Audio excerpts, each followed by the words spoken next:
And I'm Kathy, and we're the Thrive Life Sisters. And today we wanted to talk a little bit about traditions and how we've done specific things and traditions throughout our lives with our families, and how our families kind of look forward to those traditions annually. Yes. Well, first of all, I want to show you these cups that we have. They're kind of cool. Hers says, "My sister has an awesome sister." And this one is, "Yeah, she does." Well, we wanted to share these traditions because they're things that I know our kids look forward to, and I look forward to every year. Christmas is actually my favorite time of year, and being able to do fun activities with the family that they're going to build these memories and remember them. So we wanted to start with, I like having an advent calendar. I guess I'm going to start, if you're okay with that. Yeah. I prepared an advent calendar for my kids because then they have a little treat each day.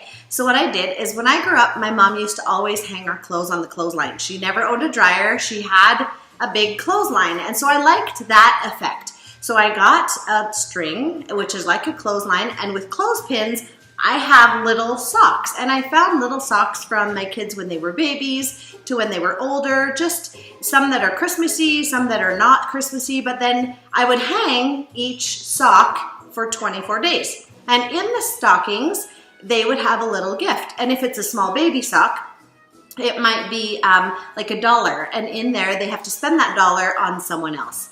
Or we might have a little note where it's kind of like a treasure hunt, where it says, "Go here to find your treat for today," because it might be a bigger item that wouldn't fit in the stocking. So every day, my kids really look forward to that.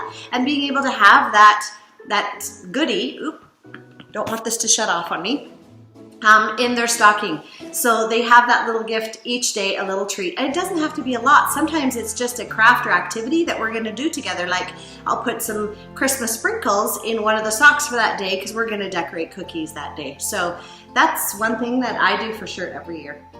And the thing is, when you do those things on a daily basis, you're thinking about Christmas and others all year long. So you're not just thinking about yourself. And some of those little things that can be done in stockings could be to others.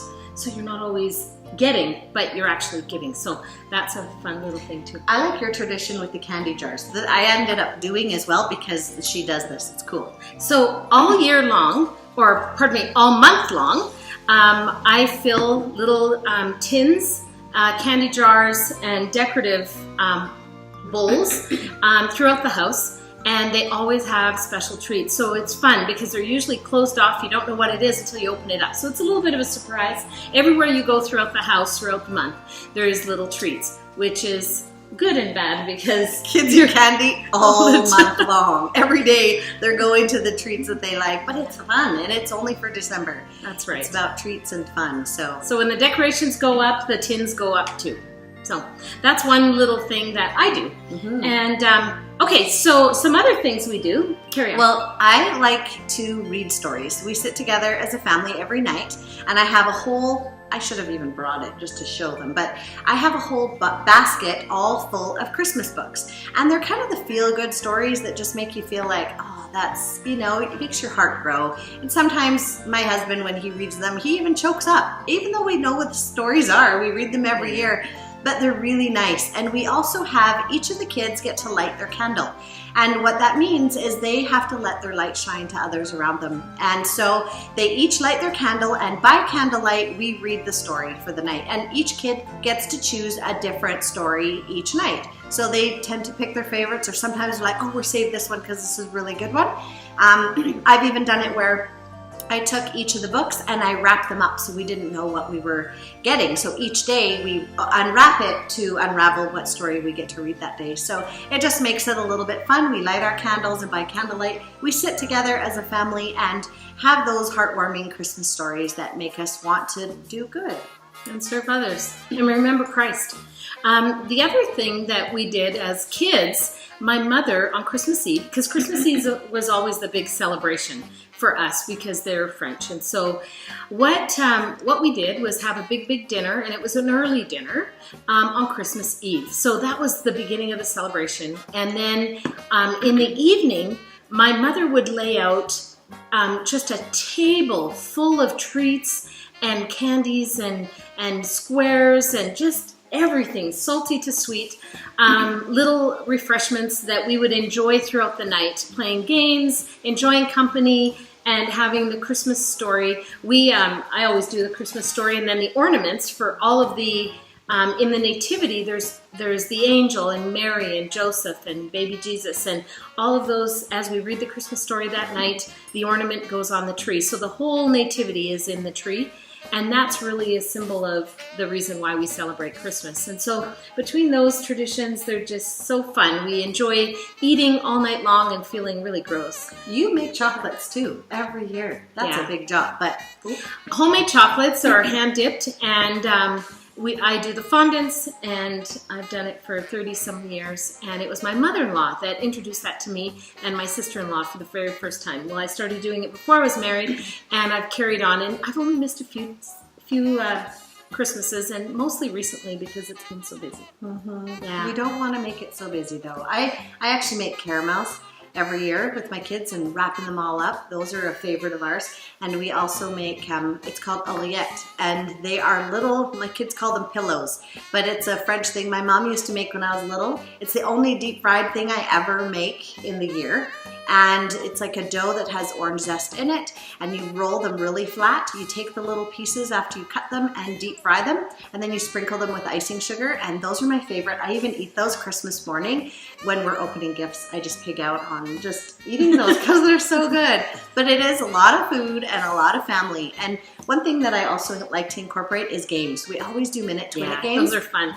Well, in between the feast of the turkey dinner and then the treats, we play games and then munch throughout the whole night. But I even have grandma having the nylons on her head and the tennis ball, you know, and you hit the water bottles. And we laugh so hard that we're even peeing our pants sometimes. It's so funny. But there's games, a lot of minute-to-minute games, I think really just lighten the mood, and we just enjoy each other's company.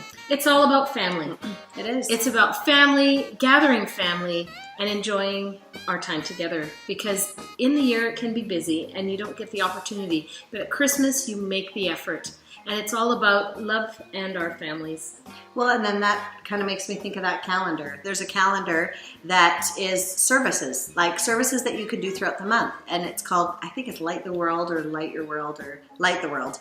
And it's basically a service calendar. So each day you do a little act of service, whether it be visit someone in the hospital, or write a little note, or do a little, we do this often, is make a little treat and drop it off at doors, knock and run.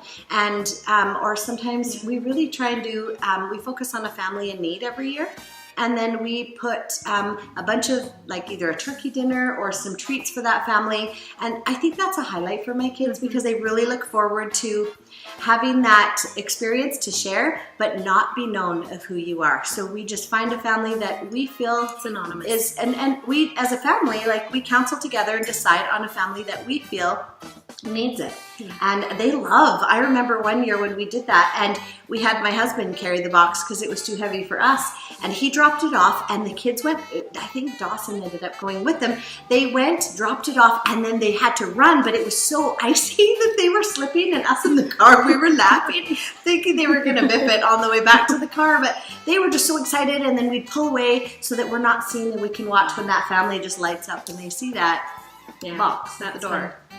So those are special things we do, but always search out for those that are lonely at Christmas. The loneliness can be very deafening, and that's where we need to reach out, recognize those that are in need at Christmas, invite them to be part of our family for during the season. So that's something that we like to do too. So those are some of the traditions that we have done. We just thought we would share them with you, and maybe it would help you introduce some new traditions that might help to bring family unity.